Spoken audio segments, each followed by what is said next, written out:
मित्रों नमस्कार। नीतीश सरकार सबसे ज़्यादा बदनाम रही है तो वो रही है अफसरशाही को लेकर। क्योंकि जहाँ भी भ्रष्टाचार है, जहाँ भी लोगों को परेशानियाँ हो रही हैं, तो बात घूम फिर कर पहुँच जाती है अफसरशाही पर कि अफसरशाही व्याप्त है, सरकार की नहीं चल रही है, सरकार के नीतीश जी के 2-4-5 चहेते लोग हैं वही सरकार चला रहे हैं और अफसरों को खुली छूट दे दी गई है। मतलब कि नीतीश सरकार पर सबसे बड़ा हमला अब तक जो होता रहा है वो अफसरशाही को लेकर होता रहा है। लेकिन लगता है कि एकाएक सरकार की नींद टूटी और उसे लगा कि अफसरशाही पर अब तो थोड़ा कमांड करना चाहिए, थोड़ा अंकुश लगाना चाहिए। इसलिए लगाना चाहिए कि अब चुनाव सर पे है, लोगों को थोड़ी राहत तो दी जाए। और यह अब शुरू हो गया है, दिखने लगा है। अब अफसरों पर सख्त कार्रवाई करने की बात की जा रही है, कार्रवाई करने की बात की जा रही है, सख्त कार्रवाई करने की बात की जा रही है ताकि अफसरों में खौफ बना रहे। मैं ये बात इसलिए कह रहा हूँ कि विगत दिनों जो बिहार सरकार के मुख्य सचिव हैं अमृतलाल मीणा, उन्होंने सभी विभागों के उच्च पदाधिकारियों के साथ एक बैठक की और बैठक में यह कहा गया कि अफसरों की लापरवाही बर्दाश्त नहीं की जाएगी किसी भी तरह से।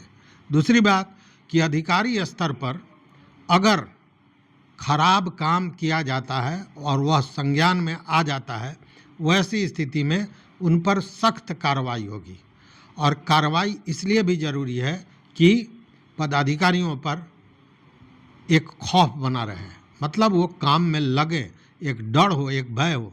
चूँकि कहावत भी है, बिन भय हो ही न प्रीति गोसाई, मतलब कि भय भी आवश्यक है काम को सुचारू रूप से करने के लिए।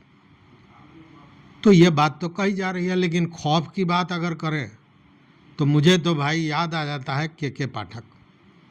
आपको याद होगा शिक्षा विभाग के एसीएस थे के पाठक, और उन्होंने कई तरह के नियम बनाए थे जिसमें मीडिया से बात नहीं करना, विभाग के विषय में कुछ भी नहीं बोलना, समय सारणी को लेकर, छुट्टियों को लेकर तमाम ऐसे उन्होंने फरमान दिए थे जिसको लेकर भारी विरोध हुआ था।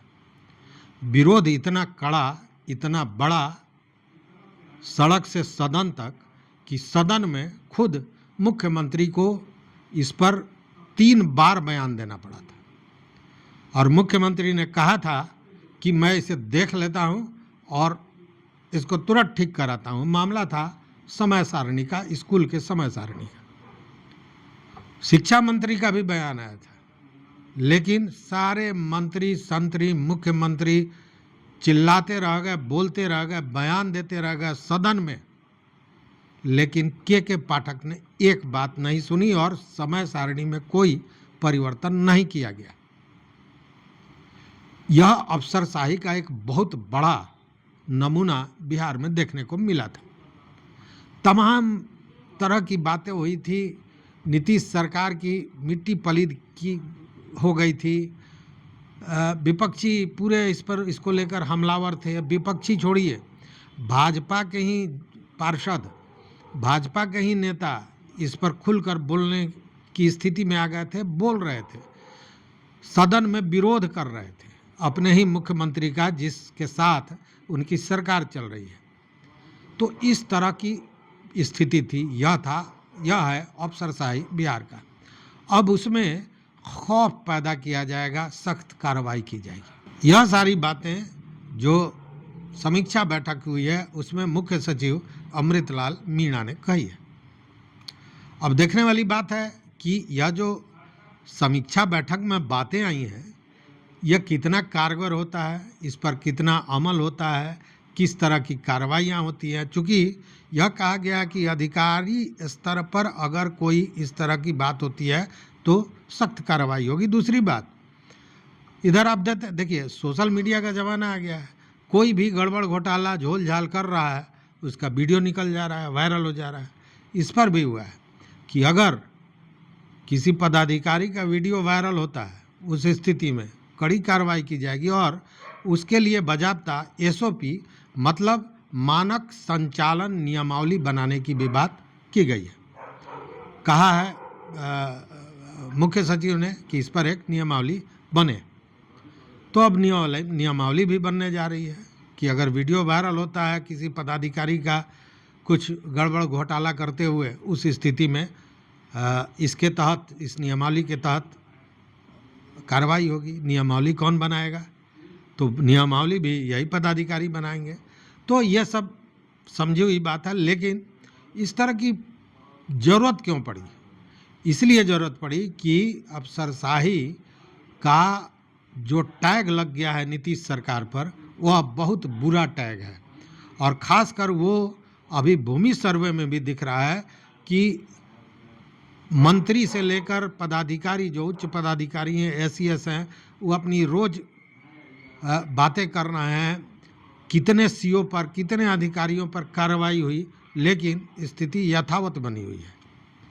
और कार्रवाई की बात क्या करें? अब देखिए, मुजफ्फरपुर के जो जिलाधिकारी हैं सुब्रत कुमार सेन, वो अभी मीनापुर के सीओ को उन्होंने दंडित किया। कहा कि 250 रुपया प्रतिदिन जितने भी दाखिल खारिज और परिमार्जन के मामले अटके हुए हैं, उस पर उनको जुर्माना लगेगा। तो ये सारी चीज़ें चल रही है। उधर अफसरशाही की बात ही ले लीजिए, तो कहाँ कहाँ अफसरशाही से बचा जाएगा, ये बात उन्होंने बताया भी। मतलब मुख्य सचिव ने कहा कि आरटीआई का मामला हो या मानवाधिकार आयोग का मामला हो या लोक शिकायत का मामला हो, इसको तुरंत देखें और इसको मतलब संजीदगी के साथ इसका निष्पादन किया जाए। अभी स्थिति है कि आरटीआई में आप कुछ भी सवाल जवाब कीजिए, कोई पदाधिकारी उसका जवाब देने को तैयार नहीं है।